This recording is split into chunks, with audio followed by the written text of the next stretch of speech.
Opteran's approach to autonomous systems technology is to understand how real brains function, and we call this natural intelligence. This year we are inaugurating the Opteran Mind Award, which recognises the pioneers in natural intelligence. And this year's awardee is Professor Barbara Webb of the University of Edinburgh. So thank you, Barbara. Welcome to Opteran. And we're very pleased to be able to present you with this award and also hear a talk based on your research and why we're giving you the award today. Yeah, so as way of context, so Barbara's a professor of biorobotics at the University of Edinburgh. You should step in. And also has recently been inducted into as a fellow of the Royal Society of Edinburgh.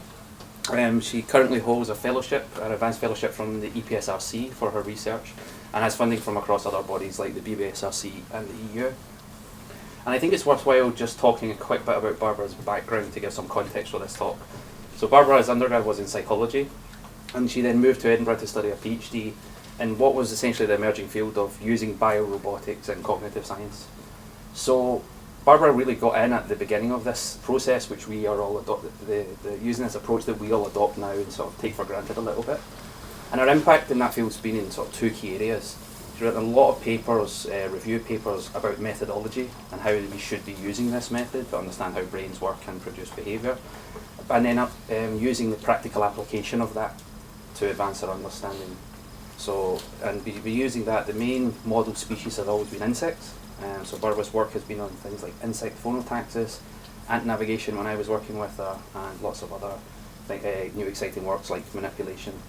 So I think that's a good background, and we can go from here. So Barbara, here you are, the inaugural Opteran Mind Award. Congratulations. Thank you very much. Very appropriate. And this is sort of a cricket. It's a locust, but it's that's really okay. a locust, but it's close enough. Close enough. It's good. It's good. Recognising your origins. But today you're going to tell us about bees, which are very close to our hearts as well. So we're very excited to hear your talk. Thank you. Great. Thank you very much. And thank you for the invitation. And I'm aware that some of you know a lot about what I'm going to talk about, and some of you almost nothing. So I'm going to try and keep it, reasonably general, but also dive into a few specifics. And I'm actually going to start by saying what I'm not going to talk about. This is some of the other work that's going on in my group at the moment, and I know some people here might have specific interest, and I'll be around for the rest of the afternoon. So this is just the opportunity to highlight this if someone wants to drill down and talk about it. So I'm not going to talk about models of how insects learn. I'm not going to talk at all about visual navigation, visual memory, view memory, and sequence memory, though we've been working quite a lot on that. I have a new project that some of you will know from Mikko Jussila about depth perception from visual receptor motion. I also have a big project that's just started on how insects grasp objects. I'm not going to talk about that. And then I've also done some work as well on insect locomotion, both six-legged walking and crawling in maggots. So, more usefully, what I'm hoping to cover today is I'm going to focus on this biologically plausible neural circuit for path integration in the insect central complex. So this is work that was done 5 or 6 years ago in collaboration with Stanley Heinze, and particularly work by my student Tom Stone. So what I also want to do is bring this a little bit more up to date with some of the more recent things we've been doing with this. So testing this model on a flying robot and what it takes to actually get the right inputs working for that. And these are the students who have been working mostly on that project or on aspects of that project. And also how we can extend this model to explain how not just navigating home, but actually navigating to places with vector memories. And then finally, if I have time, I want to talk about how we think we can extend this circuit to explain the dance behavior of honeybees. So I'll give a little bit more context for each of those as we go. So roughly speaking, what am I talking about for a bee line? Most of you are maybe familiar with this idea that a bee will go out foraging for food, and it could take quite a complicated route, but when it finds the food, it's able to go directly back to its nest. Okay, so this is what I mean by the bee line, the ability of the bee to even though it's never necessarily flown across this area before, and from where it finds the food, it can't see the nest at all. This could be kilometers that it's traveled. It nevertheless can take this straight route back to the location of the hive. And a nice parallel, or a nice way to think about this, and some of you maybe from a robotics background are more familiar with this idea, is that it's dead reckoning, or odometry is sometimes used as the term. And this is actually what people used to use in the 18th and 19th century on ships. So you're out of view of any landmarks and you're trying to navigate, then you want to kind of keep track of every leg of your journey and use that to calculate what's the straight line distance back to where you want to go. So this is a real board that they used to use, and they'd basically they'd have their watches, each of which is half an hour long, and during that time they'd say, well, what compass bearing were we traveling on, and we've measured the speed at which we're traveling, and we're going to record that by having these little pegs that record, the traveling direction and the speed. So you can think of it like this. So you say, okay, we were going north at 6 knots in the first half hour, and then in the second half hour we went northeast at 4 knots, and so on and so on. And after 8 legs, that's the end of that watch. So then you give these values, or you give the whole board to the navigator. So the sailors don't need to be able to read or write or anything. They just need to be able to put these things in the board. They give that to the navigator. The navigator does the vector sum and can calculate where you think you are on the map. Okay. So the B line is essentially the sum of the vectors of the legs of your journey that you've taken. And obviously you could increase this resolution. In this case, it's every half hour, but you could imagine, for every small little movement you do it, and at the limit, that becomes a continuous velocity integration, so direction and speed integration. And some of you who have worked in robotics will know that odometry is famously terrible because it very, very quickly accumulates error. And that's true if you're using only your wheels, for example, to estimate your rotation velocity. If you have an external compass, you can do a lot better. So it does work for ships, and it works for bees as well. It still does accumulate error, particularly from the distance measure, depending on how you're measuring the distance. And of course, in this situation, for example, you might think you're traveling at 6 knots, but you might also be drifting sideways, and you can't, in this case, you can't detect that. So that's also going to increase your error. I quite like, as far as I can tell, they didn't use the board this way, but one way they could have used this board, if they didn't even have someone who could do the calculations, you can actually use the board to do the vector sum. So the idea would be that every time, for every leg of the journey, you don't just plot the distance and the direction. You actually move your peg out by the number of notches that corresponds to your speed. And then if you keep going north, you can move it another set of notches and so forth. And if you can actually do that kind of proportionally for each direction. So if you're going northeast, you can increase it there, but also increase these a little. So you'd basically be doing the vector summation on the board as you go. And the reason I mention that is because that seems to be what's going on in the brain of the insect. So just to kind of summarize what we know about what bees and other insects are able to do, and in biology people normally call this path integration, so I'm going to use that term from here on. So they can integrate long paths away from their nest to maintain a direct home vector. And a good way to demonstrate that they really are using this vector, and it's not they've got landmark memory or they're using odor or something else, is that you do a displacement. So here the bees has flown from the hive, it's arrived at the food, and you pick it up from the food and put it down and see where it flies to somewhere else. And here, what you can see is every time, this is the vector that would take it straight back home, and every time the bees, wherever you put them, they fly that vector direction, and they stop and turn around when they get approximately to the distance as well. So it is really a vector, not just the direction.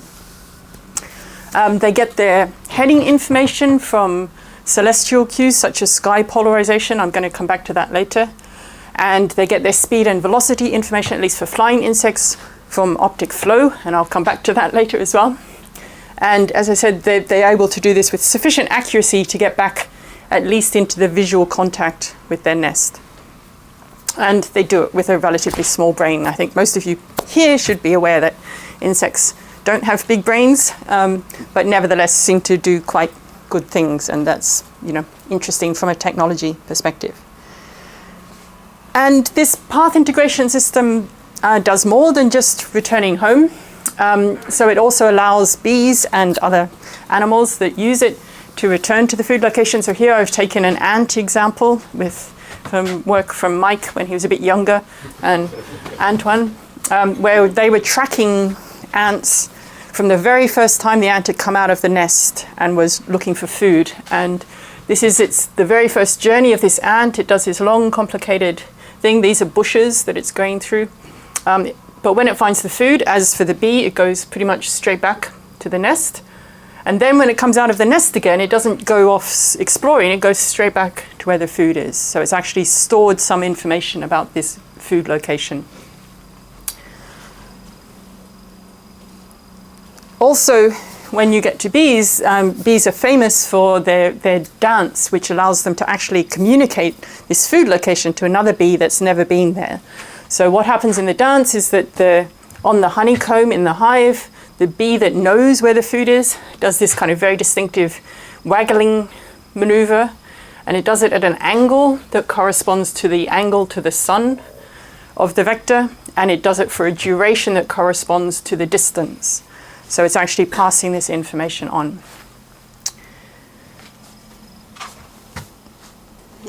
Okay, and then finally, this experiment shows that they can do quite interesting vector manipulation here. So for example, they can combine information from a vector memory that the bee has, its own memory of where food is and what it's just learnt from the dance, and take shortcuts. So this is an experiment from Randolph Menzel. The bees were trained to this feeder, and then just a few of them were allowed to learn about this second feeder, and they started to dance for that second feeder. And what would happen is bees that knew about this feeder and had seen this dance would come out, and they'd sometimes go to this one, they'd sometimes go to this one. If they, in the experiment, at this point, neither of them had food, so when they got there, they would then take the shortcut across to this other one. So for example, they'd never been here before in their lives, they'd gone here, hadn't found food, and they went to this one that they just heard about in the hive, but without going back to the hive, they would just go straight across to it. So they're actually doing the shortcut. And interestingly, they also, whether they did the shortcut or not, depended on how far the distance was. So if it was really a shortcut, they would do it. If these were too far apart, they'd go back to the hive and then perhaps out again. So they seem to know, when they're here, they know which direction and how far it is to get to this other food source. So it's really quite an impressive navigation system that they've got. So, path integration, what's the problem? Okay, I've said it's all you need to do is integrate velocity. That's straightforward. What's the problem? And I very much like this paper from Vickerstaff and Chung, where they basically said, well, one of the things, you know, that you want to think about is, well, what frame of reference might the brain be doing this path integration in? Okay, where you essentially, these are the options. You can either have Cartesian coordinates, or you can have polar coordinates, and it could be a geocentric frame of reference or an egocentric frame of reference. So, you know, when you think about it, you think when people talk about this as having a home vector, you would think, well, that would mean it should be an egocentric frame of reference. I should know how far I have to turn and how far I have to go to get home. And people have built models based on it being an egocentric frame of reference. Sorry, this is not. Can I hide? Maybe I can just hide that. Yeah. There we go. Okay. So what's shown here is, so basically, you know, this is geocentric, so it's based on the home and its Cartesian coordinates. And this is the actual angle at which the animal is facing. This is polar coordinates based on the home. This is coordinates based on the animal, so its own direction defines the x-axis, and then there's a y-axis, and then here it's the same but now in polar coordinates. And you can work out different ways to how you need to update these. So I said you're integrating your velocity. So this is the velocity integration that you need to do. This is the update equations. And you don't need to understand all the detail of those equations, although you're welcome to if you like. But the key thing to point out, or that they pointed out in this paper, is that actually polar coordinates are not very good. And the main reason for that is that as you get closer and closer to home, this update of your theta tends towards infinity. So if you're trying to track that in your head, you're having to make these massive changes every time you cross over your home position. Secondly, for the egocentric Cartesian, if you imagine an animal that's just rotating on the spot, then instead of its coordinates staying the same, it's in the same position, its coordinates are changing wildly. You know, its x-axis is going to 0 and its y-axis increasing and vice versa as it rotates on the spot. So that also doesn't seem like a very good option. Also, for both any polar system and any egocentric system, you actually have to use the current vector state in your update equations. Okay, so they conclude in this paper that maybe there's really a good argument for animals using geocentric Cartesian coordinates when they're trying to maintain their estimate to do this path integration. So that's the approach we're going to take. And interestingly, quite some time ago, there was a hypothetical neural circuit suggested that actually uses, once you kind of think about it, it actually does use redundant geocentric Cartesian encoding. So let me explain how this hypothetical circuit worked. It said, okay, let's imagine we have a set of neurons, each of which has a preferred compass direction. And then that's that set of neurons along here, and each of them is going to have a different activity, okay? And what we want to do is encode each little root segment, each vector, as a sinusoidal change in this activity. So here for this particular vector, the phase of this sinusoid reflects, you have the lowest activity in the direction you're going, and you have the amplitude of the sine wave reflects the length of the vector. This is a standard way to convert vectors into sine waves and vice versa. It's a phasor encoding, okay?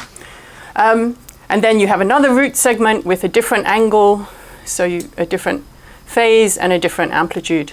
And then if you're just adding these vectors together, all you need to do is add together these. So if you just keep accumulating this activity, you get the vector sum, or the sum of sine waves, and that sum of sine waves will have a phase that corresponds to the vector sum and an amplitude that corresponds to the vector sum. So you're basically doing vector summation through this simple addition process, okay? Which is very, very nice as a theoretical model. They also suggested, well, you can actually then, if you want to go home, what you can do is compare what you have here to what your current activity is, and basically say, well, if I shifted that to the left or to the right, would it match better? And then that actually tells you which way you should go to go home. And what's also nice about this is as a representation is, in fact, although it is redundant Cartesian, basically because you're doing Cartesian encoding on all these different axes, you can also directly read off the polar coordinates if you want. You can say, well, whichever is the most active or the least active thing is my direction, and the amplitude gives me my distance. So that information is actually kind of there in this representation. So why am I telling you about this hypothetical model? When what we're actually interested in is what's really going on in the brain of the insect. And this is the key part of the brain of the insect that's involved. And this beautiful tracing has all been done by Stanley Heinze at Lund. I think this is actually a locust central complex, but across insects, this architecture in this neural system is actually very, very similar, surprisingly similar. And it might look like complete spaghetti. How could we ever understand what's going on in this circuit?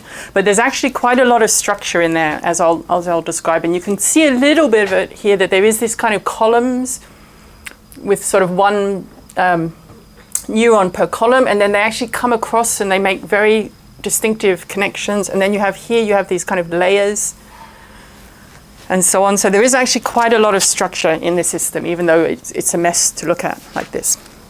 Okay, so we were basically working on trying to understand what does this architecture, what does this circuit do for, and we know that it gets the right information to maybe be involved in path integration. And this work is particularly done by my student, Tom Stone, who's now at Google.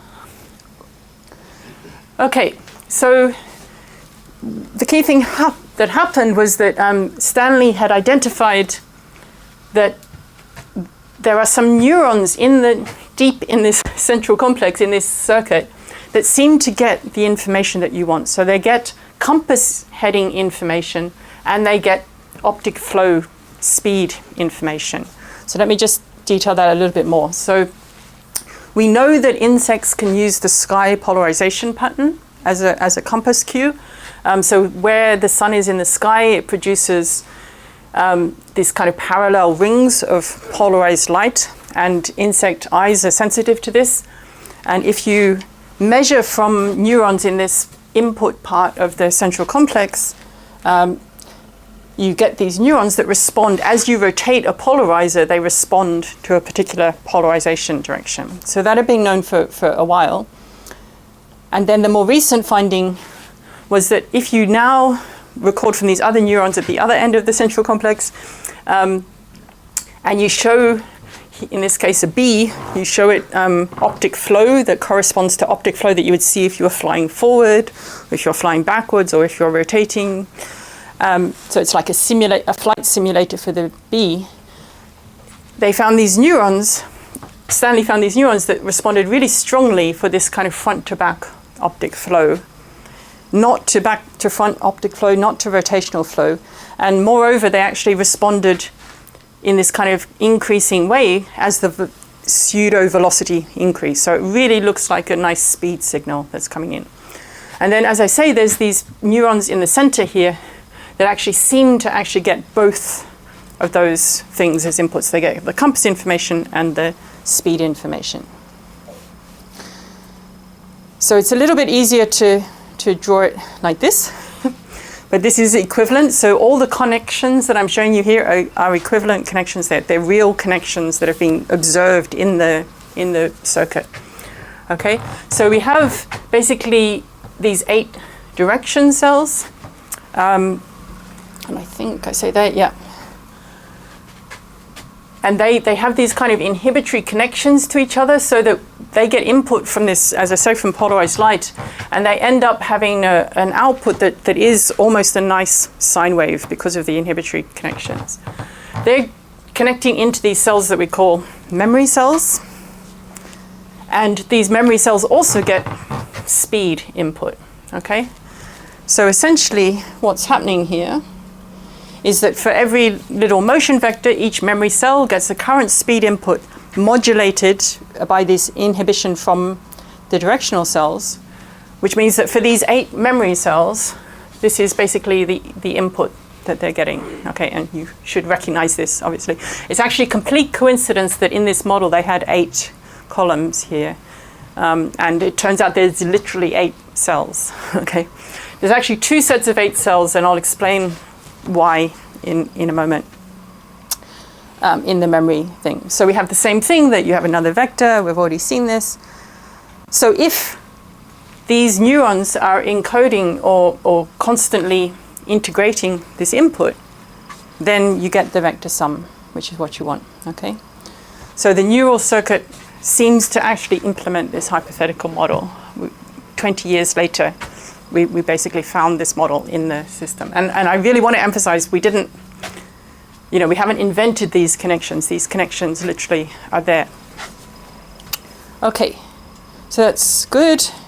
And then we also want to steer home, and the rest of this circuit actually does that for us.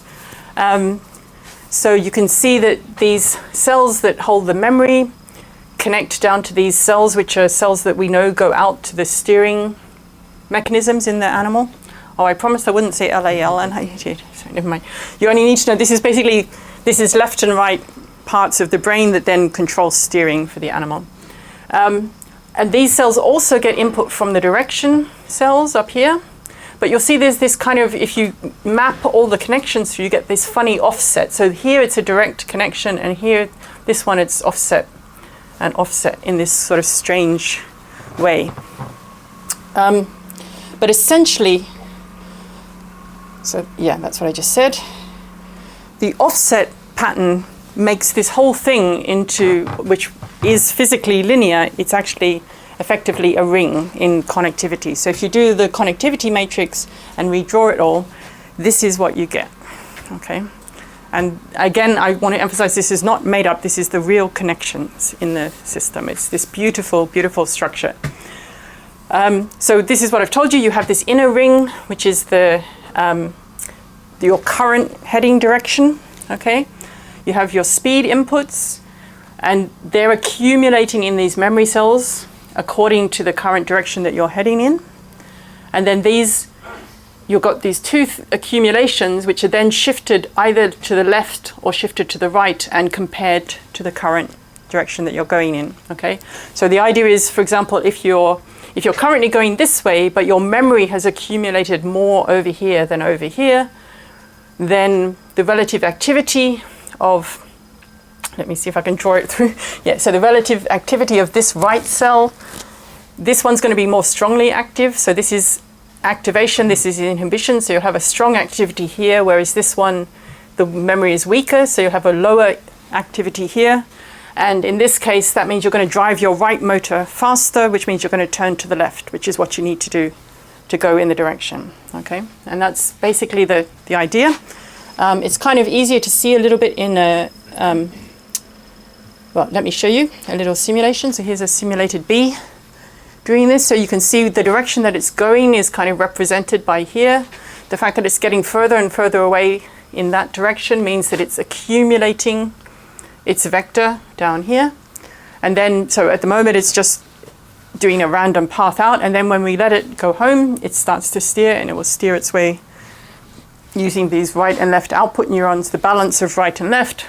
And because when it gets back here, it will have a zero, its memory will be zero, then as it overshoots, it will be pulled back towards, so we actually get this little search behavior just comes out for free as well.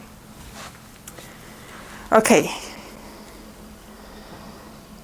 So, and obviously we did lots of, in simulation, you can do lots of experiments to show, for example, that depending on the, until you add quite a lot of noise, it can actually work, it can be quite accurate in getting back to where it needs to get back to.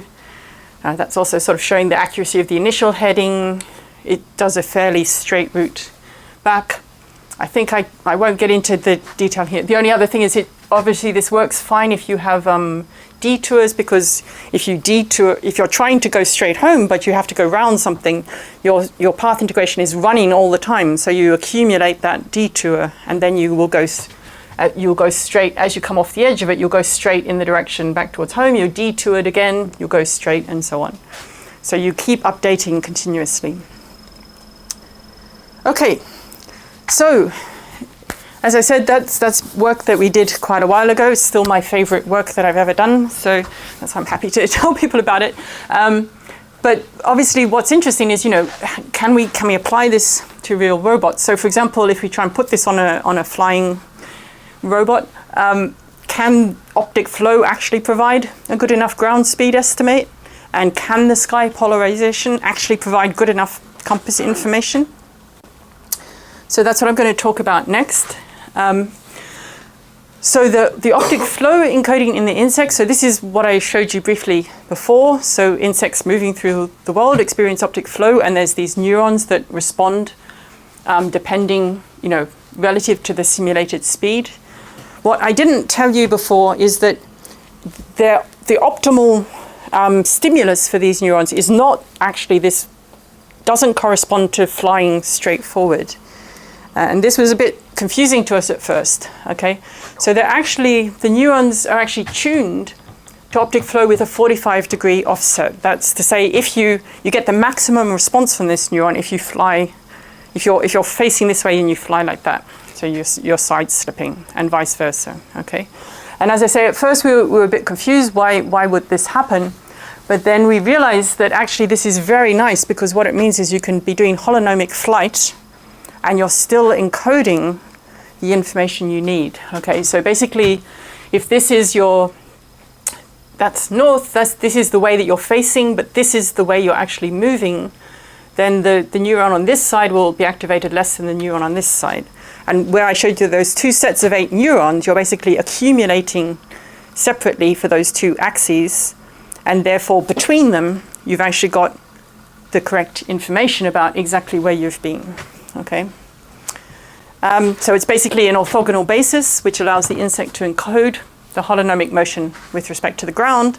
And then because it has compass heading, it can relate that to an absolute orientation in space as well. So that's pretty nice. And there's actually corresponding left and right neurons with preference for backwards motion as well. So you get the whole 360 degrees of motion can be covered. So this is I've just tweaked this picture. So what this means is that the input to these memory neurons is different depending on whether they're left or right ones, and they get this input. So basically, effectively, it's like they're summing up another 45 degrees turned around. So we're testing this on a flying robot, and this is work by Jan Stankovic who finished his PhD, in around 2020, I guess. So we have a downward-facing camera on a gimbal so that it keeps relatively level with the ground. In this case, we don't have the polarization sensor. I'll come back to that in a moment, but it's a magnetometer to try and get the direction, a flight control unit, a range sensor, which is also, this gives you the height above the ground. And then there's basically a computer on board that's running exactly the network that I showed you, this computational model of this network.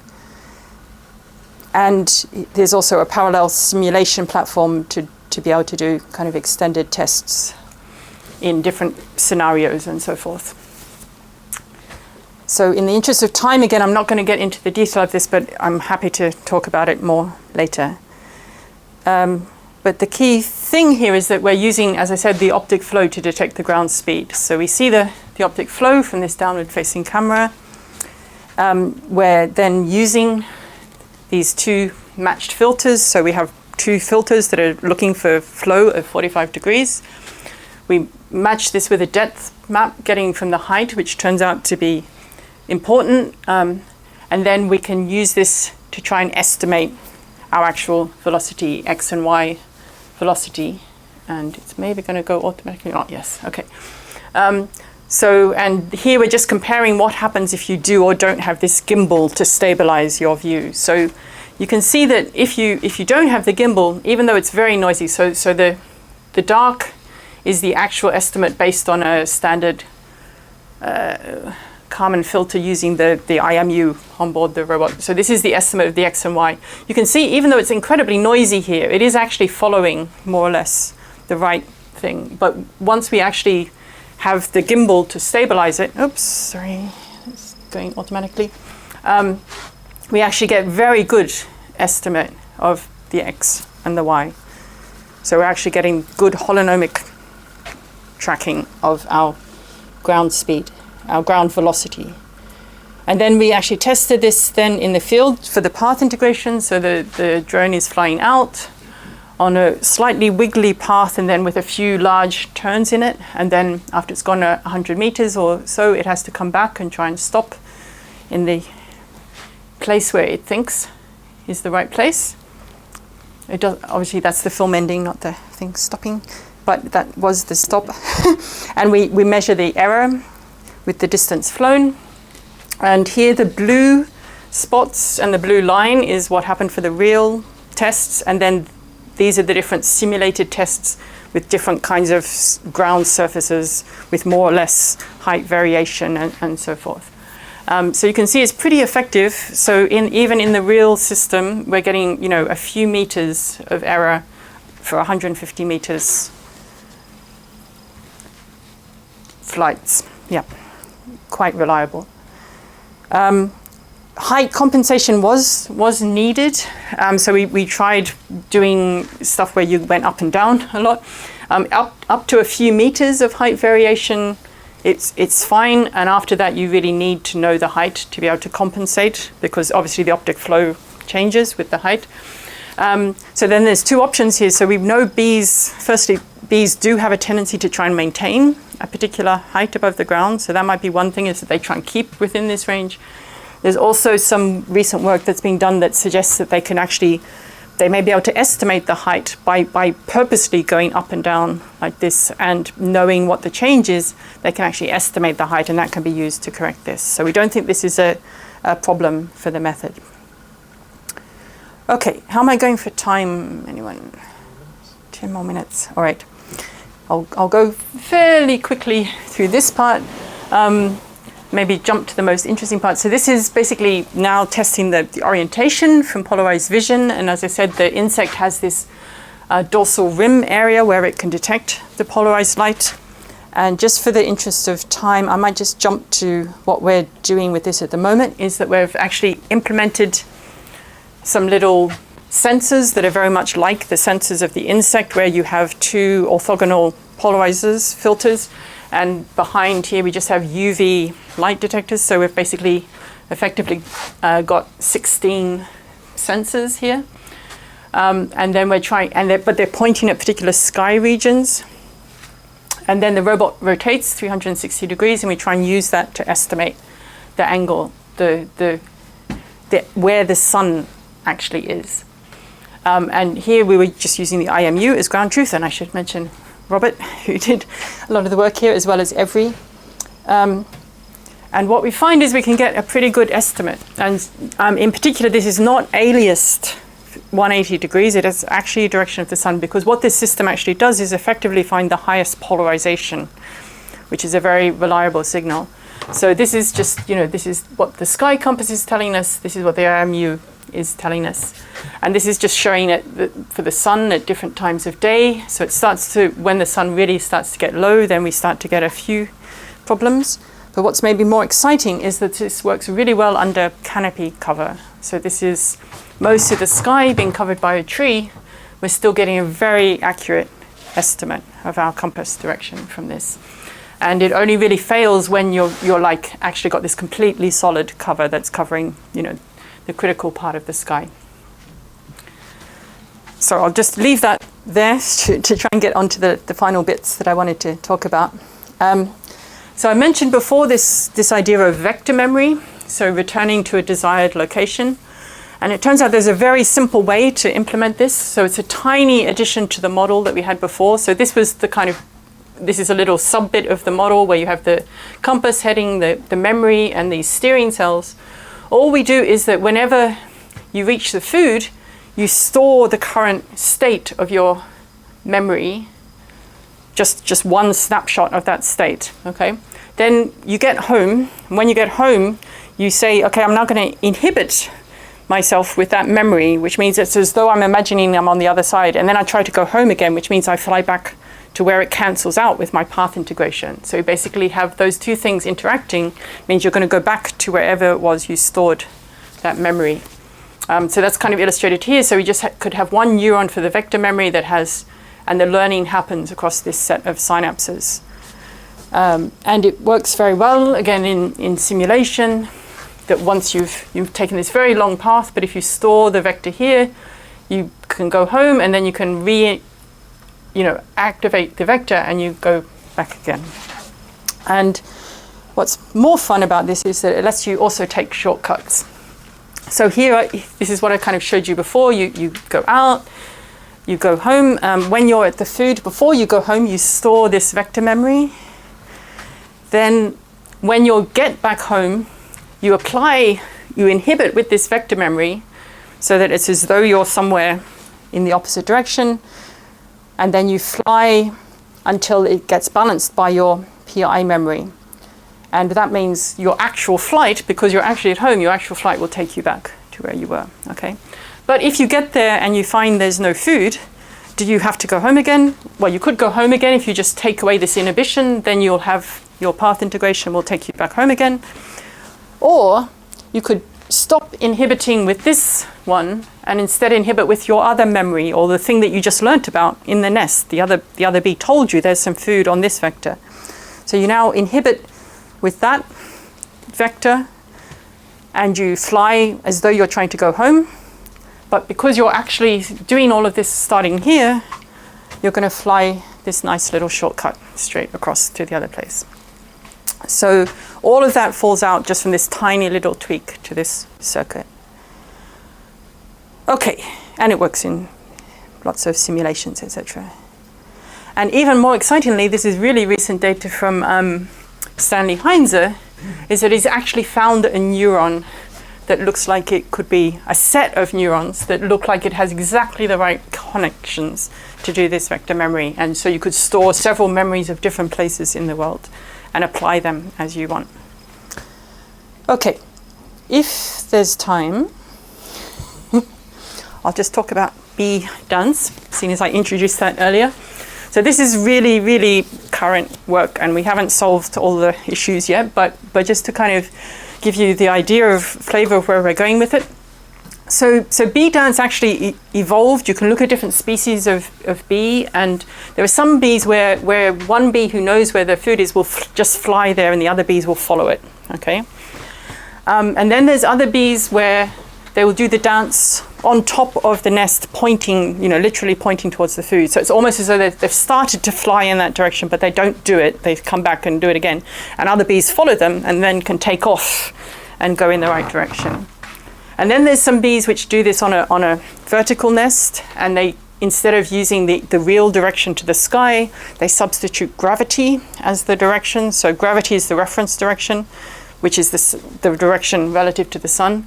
And then, of course, honeybees and bees that people think of, they actually live in the dark in the nest, and they're able to do this and transfer this information.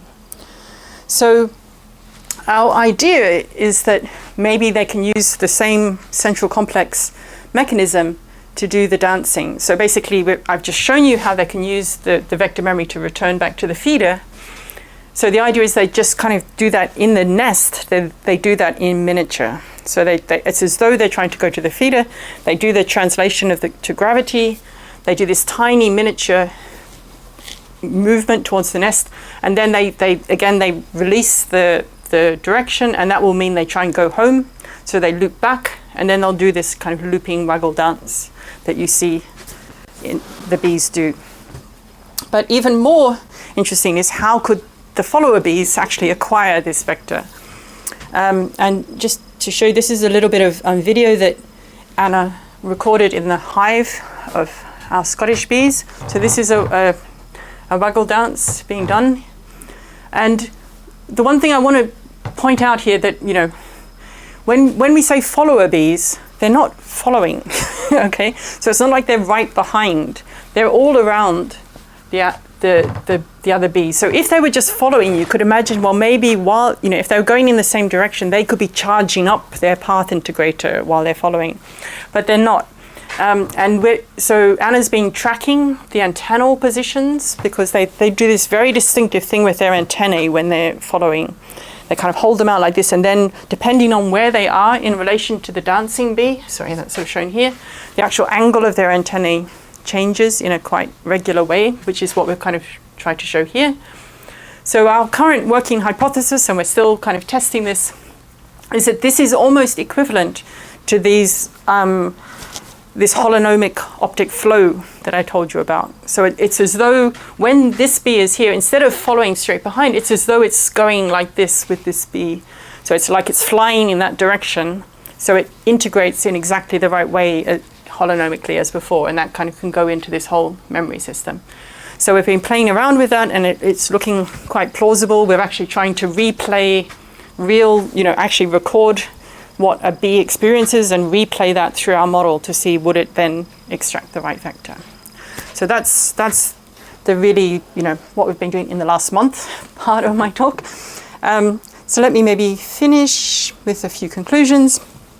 So as I probably don't need to tell this audience, insects perform robust navigation under complex natural conditions with small brains. And what I've tried to show you today is that we have this neural circuit very closely based on the insect brain that we can use for path integration, that matched filters for optic flow work for determining the ground velocity, matched filters for sky polarization give us orientation under clear and partially occluded skies.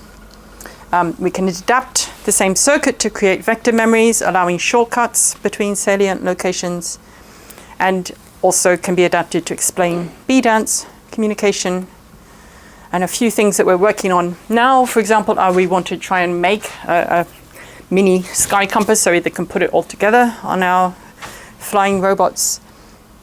And as I said, I didn't talk about visual route following, but that's actually another mechanism that insects can use that gives them truly robust navigation.